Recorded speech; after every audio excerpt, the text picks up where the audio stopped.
Are you prepared? A few years ago, I was in a building fire when I lived in Washington, D.C. I lived on the 7th floor, and what had happened is on the 6th floor, an electrical fire broke out. And I remember it happening very quickly. Suddenly, my heart began to pound. I could hear the fire engines roaring up the street. I knew something was wrong. Smoke began to enter my apartment unit. I didn't really know what to do. I wish I would have known about this product, the SkySaver. Check it out at skysaver.com, your personal life-saving rappelling device. In that situation, in the event of a building fire like I was in, or an act of terrorism, or any other emergency, all I would have had to do at that given point in time is click, hook, and exit, and rappel my way to the ground to safety. Holds up to 300 pounds, rappels up to 260 feet, tested to the highest quality standards. That's a SkySaver at skysaver.com. Check it out today, your personal life-saving backpack. Click the link below right now. Hey everybody, I'm Christopher Green. You're tuning into AMTV, Alternative Media Television. It is Wednesday, September 2nd, 2015, as we approach September 11th. In fact, maybe that's the reason the President of the United States, Barack Obama, is in Alaska, probably hanging out with Sarah Palin, about to go down into their bunker before war ensues. The inevitability of war as China engages in one of its largest military parades ever, commemorating its alleged victory over Japan during World War II, even though that's debatable. And the mainstream media here in the West, in the United States, says it's all propaganda coming out of China. They'll say things like the Chinese financial system is heavily manipulated to keep the Shanghai Composite above 3,000, how they keep funneling all this money into the system to prop up a phony market. But the mainstream media will never say the same thing about the United States, how it's just as manipulated here in the U.S., courtesy of propaganda bullshit machines like CNN and Fox News, or how Wall Street is manipulated here in the United States, or our political system is manipulated here. You know, the phony two-party paradigm, which really is just one singular party of total control and power, you know, that makes up this control grid, that makes up the regime that is the United States of America today. You know, people wonder why people like me come on camera every day and basically push the envelope of free speech. It's because it's hanging by a frigging thread. So Obama also, I believe, shot a reality TV show in Alaska. It's amazing that the Alaskan people would have open arms to this guy. I mean, aren't they conservative? Aren't they pro-gun and Second Amendment?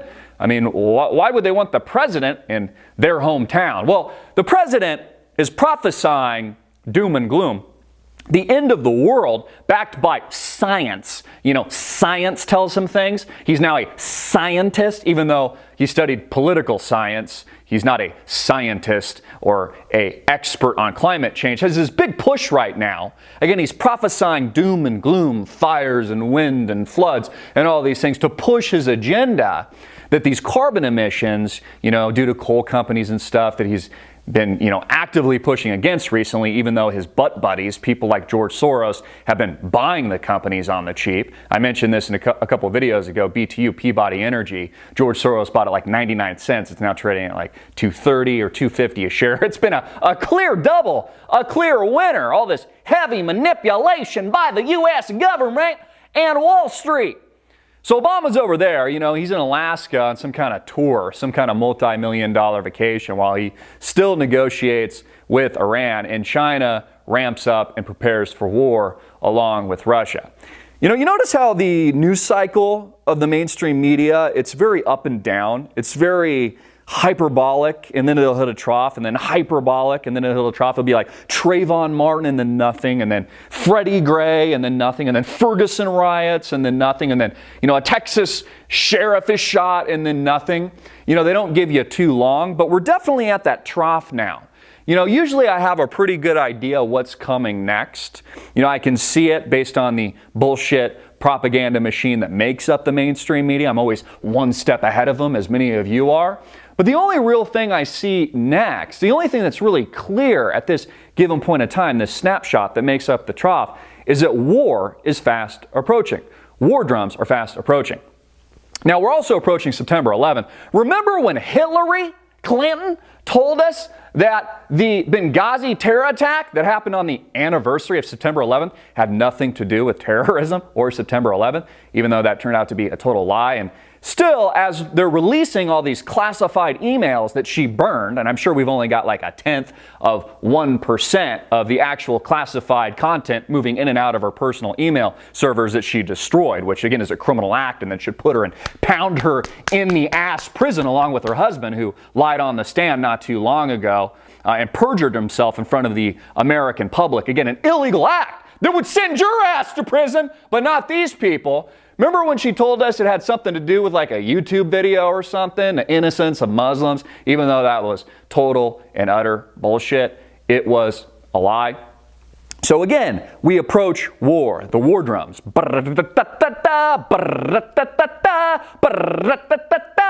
to war.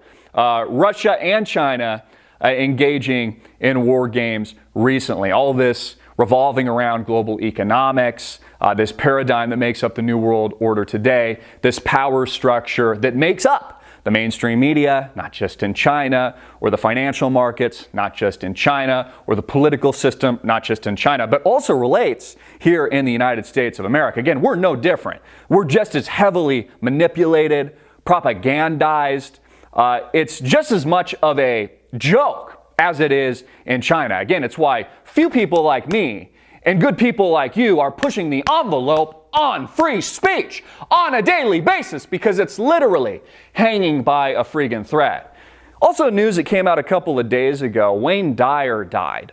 I liked a lot of his concepts, the things that he talked about, and I kind of overlooked it a little bit. This happened again a couple days ago. I think he was like 75. There's things I don't like about him. He was a huge Obama supporter, friends with Oprah Winfrey, another person that I hate. But a lot of the things he talked about I thought were really cool, very interesting. He talked a lot about the Tao, you know, how we're born into this world from nothingness, naked, and then we become part of this world and we become attached to things. We value who we are based on our ego. So much is guided by our own ego, what people think of us, how society values us, the things that we own, even though they really own us, according to the work of Buddha. And then we leave naked into nothingness. We come into the world from nothingness naked as a baby. We become part of this world. We become attached to things that mean nothing in the grand scheme, and then leave naked and into nothingness based on his talks, whether or not you believe there's an afterlife or not, or it's just a black hole and it's nothingness. And I always thought his concepts were really cool because there was a lot of truth to it. You know, again, how we put so much attachment to the things that we own, that really own us, or how society views us, or how our people view us, or, you know, the career that we have, or the job that we have, or how much money we have in our pockets somehow values who we are. When again, we came from God. We came from, whether you believe that or not, or nothingness. We came naked into the world with nothing. We had nothing. We were, as the reality TV shows we see on TV, naked and afraid. And we leave naked and afraid. And I just found it, you know, very interesting. I find it interesting how things repeat themselves, how history repeats itself, how war is repeating itself now, how the economic landscape is repeating itself right now. Again, the only thing clear at this given point, this snapshot in history, is that war is on the horizon. China, Russia, engaging in some of the largest, greatest war games we have ever seen in recent history. The United States crumbling economically, losing our status as world reserve currency, as John Kerry, Secretary of State, just mentioned to us a couple videos ago. Remember that used to be crackpot conspiracy theory? Well, now it's just reality. Obama, who's basically on the way out of his two-term, you know, political destruction of the United States of America, where he basically just pissed on and torched the U.S. Constitution. Now the advent of more political upheaval through Donald Trump, the anti-establishment movement, the anti-politician, anti-political movement, and, you know, the 2016 election as we approach. All these things I think can be positives. I think that we can change things. I think people like Donald Trump could potentially be good for the country. This anti-political correctness is good. But what we really need isn't this engagement of a two-party broken system, which really is just one party, this power system, this control system, this grid. What we need is real change. The lie Obama sold us. We need real reform. We need activism. I think we've already had the intellectual revolution to a certain extent. I think consciousness and awareness has been raised. A lot of this through modern technology. We've lived through it, you and I, over the past few years as a part of this technological revolution, the new industrial revolution, this information age, this information war. But in addition to that, we also need some kind of physical revolution. And where is this going to come from? As the Western media always talks about how China's very afraid of a revolution, they're jailing people that supposedly sold the market short, which shouldn't be illegal activity, or journalists that are breaking stories. We have the same control systems and the same control grid and the same power structure and the same illusion here in the United States of America. Most Americans are ignorant of it. And if they're not ignorant of it, if they see the illusion, a lot of them don't care. It's amazing to me how complacent the U.S. actually is, how complacent Americans actually are. And I think that is soon to abruptly change, especially as we approach war.